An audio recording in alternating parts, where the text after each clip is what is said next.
It's a great gathering of our friends. This is more than a session. It's about hugging each other, renew our faith in what we have begun several years back as a small initiative in the United Nations with the help of Prime Minister of Cape Verde. Now, each year is getting bigger and bigger and much more diversified.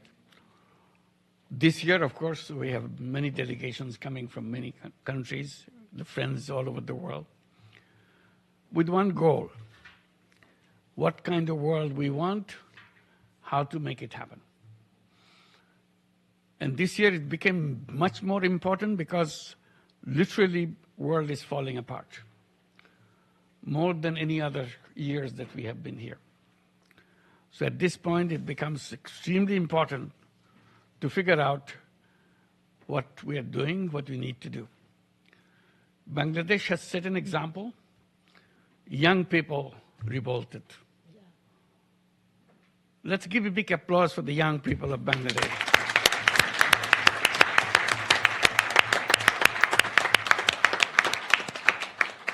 They literally exploded. I think that would be the right word for them. They just said no in a big way. Enough is enough. We don't take it anymore. And they sacrificed their lives for that. It's not just raising slogans on the street. They just gave lives on the streets and didn't move from the street even when the guns are aimed at you. And millions of these young people all over the country brought the change. And this is amazing to see the power of the young people in Bangladesh. They have done their part to stand up against a regime which stood for all kinds of wrong things: corruptions, mismanagement, cronyism, stealing money from everywhere. And they literally didn't have a plan to move on together. So that's where we come in to help them to see how then proceed from there. The government that we formed had three objectives. One is a reform of the institutions, policies, and practices. And trial of the perpetrators who killed all those people and stolen money from the country, destroyed all the organizations, fake elections and all kinds of things, everything that you can see how grossly they have done. And third one is election. We were given the charge on 8th of August last year. And within this 1 year, we gone through all the reform process, which coming to the last stage. And then we enter into we already began the trial process. The last one is election. So we just announced the date for election. It will be February next year, first half of February. So this is how the transition is taking place. So this is one country example. But what happened in Bangladesh is not alone in Bangladesh. Globally, we lost our path. We don't know where we are right now. We are almost living in a day-to-day way. Hey, good to see you. Good to see you. In a day-to-day way with almost all our visionaries, all our people who was to see a world in a different way, can't find it anymore. And every day we are almost given a menu, what to choose for the day. World cannot run by a menu to choose every day. World is driven by vision, not by menu. So today we have to find that vision. What is the vision for the world? We lost it completely. So this is the task we try to reinvent every time we meet here.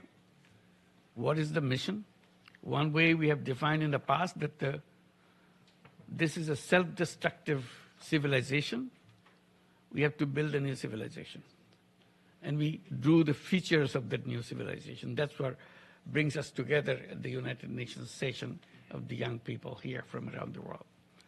So we have to go ahead and build up that vision, that what is the world or the civilization we want to build, what are the characteristics, features of that civilization. That's what brings us here, and many of you represent your organizations, how you're doing that. We talk about 3-0 world, 0 net carbon emission, 0 wealth concentration, and 0 unemployment. How do you translate that into the life of everybody else? So that we go in a unified way, what we mean by that. I have a written speech. I'll go through it quickly. So I was asked to give a written speech. I'm not good at that. My friends, good afternoon. It is truly an honor to return to this gathering. It feels like coming home. Over the years, I have shared ideas and dreams with all of you in this very event. When I first joined this event, I did so simply as Professor Yunus. Last year, I was welcomed for the first time as the Chief Advisor of the Interim Government of Bangladesh. Today, I stand before you again in that same role. Yet, regardless of the title I hold, my mission remains unchanged: to build a world with opportunities, dignity, and sustainability are within reach for all. Titles may vary, but the purpose endures: to shape a world where business serves not only profit, but people, our planet, and the future we all share. Wildfires of climate change scorch the earth. The chasm of inequality grows deeper. Conflicts rage and struggle for justice and peace test our very humanity. These crises are not isolated.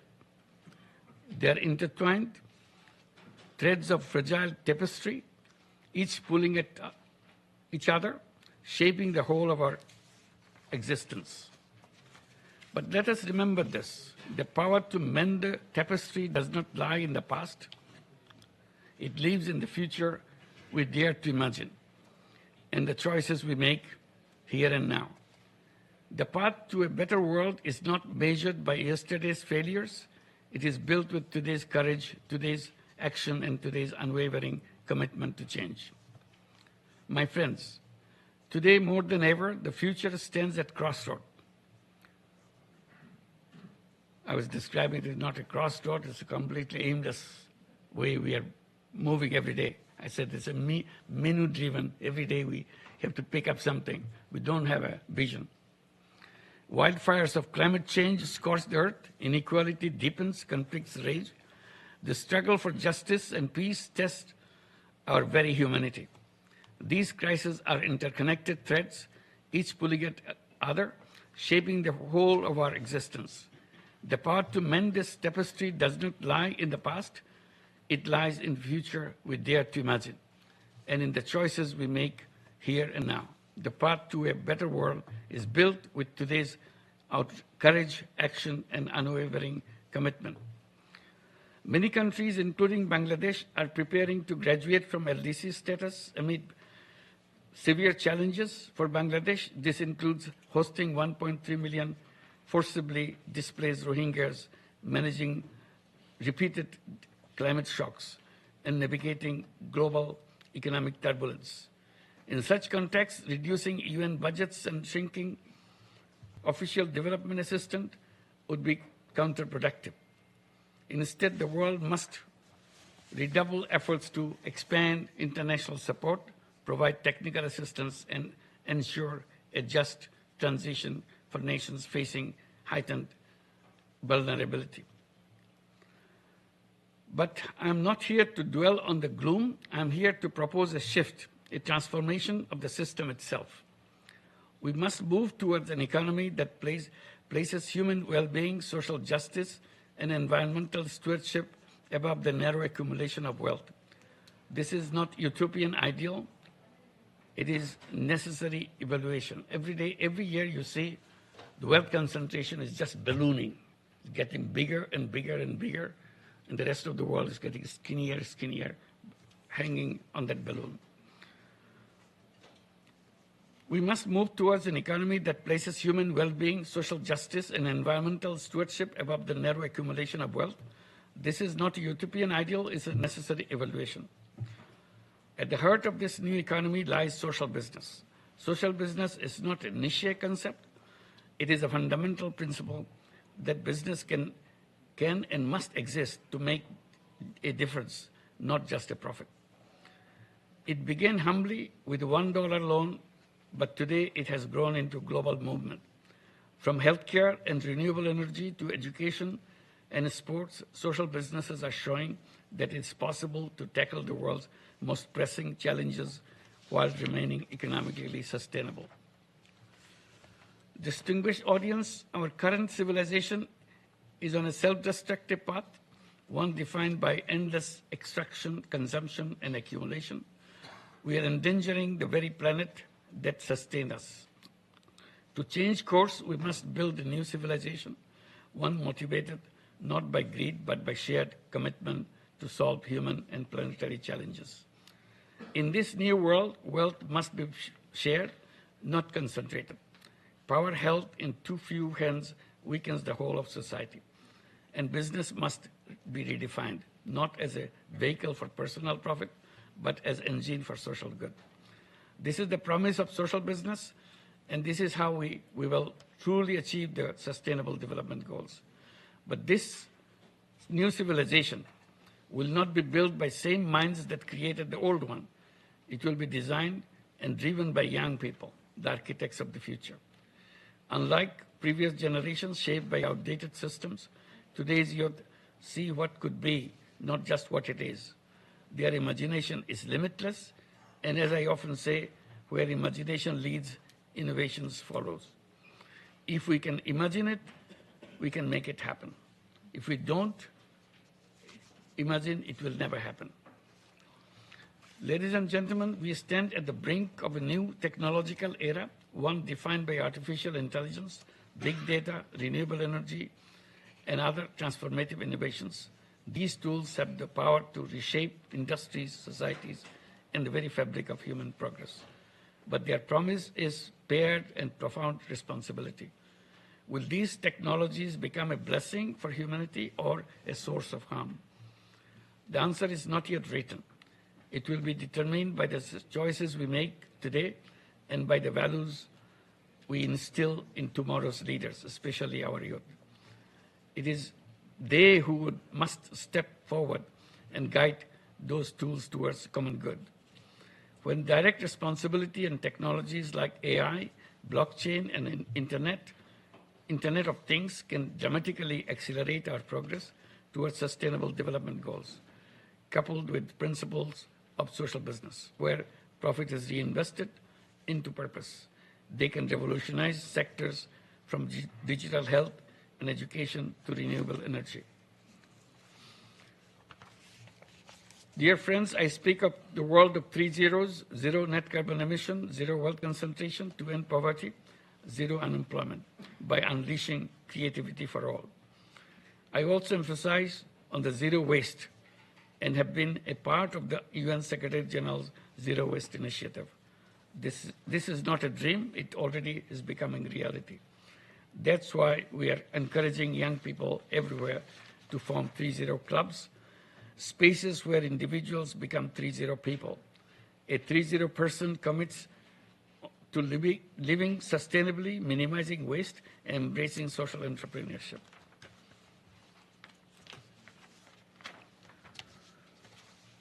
As more join this movement, these clubs grow into 3-0 families, 3-0 villages, 3-0 cities, and one day we will make the 3-0 world.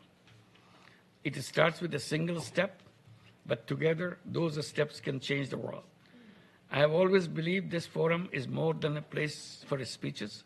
It is a place for inspiration. In these turbulent times, true transformation lies in our unity. If we join hands, harnessing the power of social business, the energy of youth, and the potential of technology, we can untangle even the most complex global crisis. Let us become the architects of the new wave, a world built on justice, sustainability, and hope, a world where our collective dreams ignite a new dawn for all of humanity. Thank you. Thank you very much.